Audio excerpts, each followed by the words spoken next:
Hello students, मैं अतुल कुमार फिर से एक नई क्लास के साथ। आज हम लोग अध्याय 5 पढ़ेंगे। तो अध्याय 5 में क्या है? समांतर श्रेणियां। समांतर श्रेणियां क्या होती हैं, इनकी क्या परिभाषा होती है, इसका प्रथम पद क्या होता है, सार्वंतर क्या होता है, व्यापक रूप क्या होता है, एन पदों का क्या सूत्र होता है, ये चीजें जानने का आज प्रयास करेंगे हम लोग। तो इससे पहले यदि आप लोग मेरे चैनल पे नए हैं, इसे सब्सक्राइब नहीं किया है तो सब्सक्राइब कर लीजिए। ठीक है, तो स्टार्ट करते हैं। तो यहाँ समांतर श्रेणियां क्या होती हैं, इनकी क्या परिभाषा है, ये देखो। समांतर श्रेणी मतलब ऐसी श्रेणी जिसमें अगला पद, प्रथम पद को छोड़ के अगला पद एक निश्चित संख्या को जोड़कर प्राप्त किया जाए तो उस श्रेणी को कौन सी श्रेणी कहते हैं? समांतर श्रेणी कहते हैं। फिर से एक बार देख लो परिभाषा।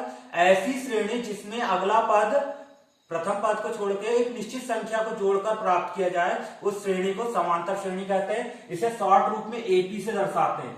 किससे दर्शाते हैं? एपी से दर्शाते हैं।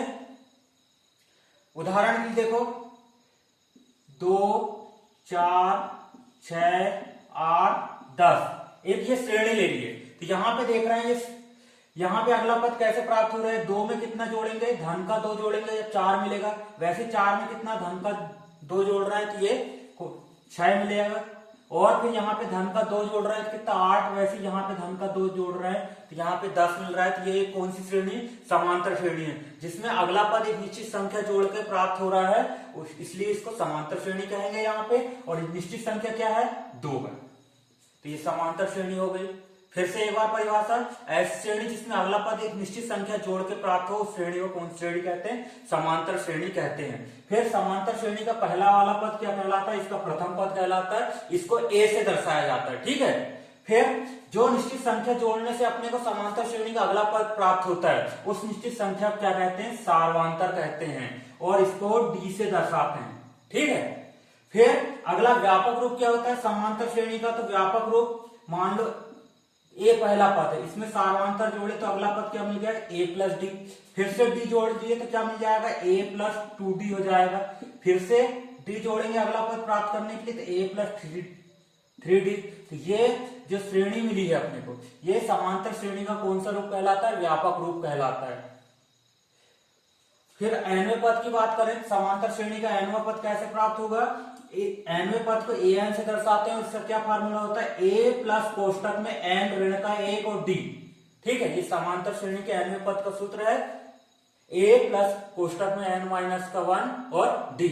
फिर समांतर श्रेणी के n पदों के योग का क्या सूत्र होता है? इसको Sn से दर्शाया जाता है, बराबर n बटे 2 कोष्टक में 2a प्लस फिर से छोटे कोष्टक में n माइनस का 1 और d। ये समांतर श्रेणी के n पदों का योग होता है। ठीक है। और यदि यहीं पे अंतिम पद पता चल जाए तो यहाँ पे देखो, अंतिम पद के लिए भी n पद का यही सूत्र होता है। यहाँ पे a प्लस n माइनस का 1 d, अंतिम पद को यदि l से दर्शा रहे हैं तो। ठीक है, और यहाँ पे यदि अपने को nवां पद पता चल जाए समांतर श्रेणी का क्या सूत्र हो जाता है? a प्लस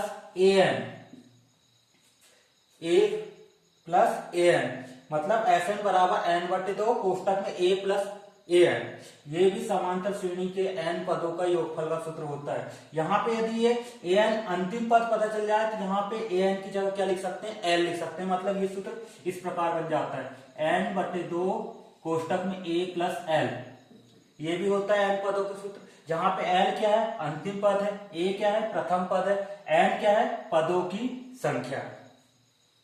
ठीक है, फिर से एक बार देख लेते हैं क्या क्या हुआ है। समांतर श्रेणी का क्या परिभाषा है? ऐसी श्रेणी जिसमें अगला पद एक निश्चित संख्या जोड़कर प्राप्त किया जाए तो उस श्रेणी को समांतर श्रेणी कहते हैं। इसे एपी से दर्शाया जाता है। फिर इसका प्रथम पद पहला वाला पद कहलाता है। ठीक है, इसे ए से दर्शाते हैं। सार्वंतर क्या? जो निश्चित संख्या जोड़ने से अगला पद प्राप्त हो उसे सार्वंतर कहते हैं। इसे डी से दर्शाते हैं। व्यापक रूप क्या होता है? ए प्लस डी, ए प्लस 2d, ए प्लस 3d। इस रूप की जो श्रेणी बनती है उसको समांतर श्रेणी कहते हैं, ये व्यापक रूप कहलाता है। फिर nवें पद का क्या सूत्र होता है? a प्लस कोष्टक में n माइनस का 1 और d।